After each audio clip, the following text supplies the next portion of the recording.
I can truly imagine how much your suffering must really be to have to imagine. What can reality be? What's a lie? You hear all kinds of news. You suffer more than those in the country. But I think that, with God's will, this evening we have a few minutes. We will have, in any case, exchanged freely on many themes. You know, sometimes history doesn't roar. Sometimes it whispers first. And tonight, Africa heard a whisper, one that might become a thunderstorm.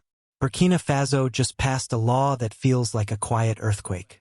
A rule so simple yet so revolutionary, the world is pretending not to notice.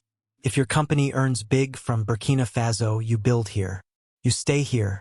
You grow here. No more collecting billions from African soil and wiring decisions to boardrooms thousands of miles away. No more wealth leaving at sunrise, while the people who create it keep waiting for promises that never arrive.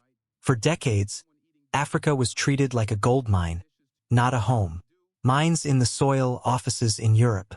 Markets in the city, headquarters in Dubai. African workers on the ground, CEOs in the clouds. But then Burkina Faso stood up and said, if you profit from our land, you plant roots in our land. Not to chase investors away, but to demand respect. And suddenly something shifted, not just in Ouagadougou, but in Nairobi, Lagos, Accra, Johannesburg. Whispers, questions, sparks. If Burkina can do it, why can't we? Because this isn't a law.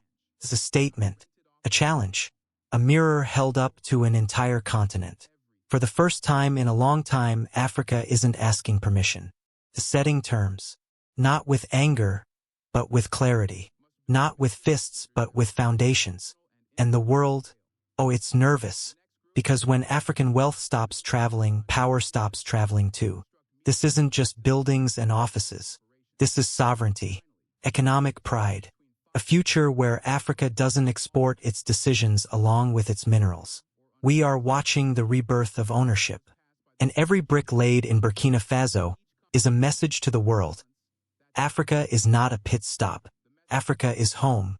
So tell me, when the first skyline rises in Ouagadougou, when African companies fly African flags on African soil, will this be remembered as the moment everything changed? Or the moment the world realized Africa was never sleeping, only preparing to rise?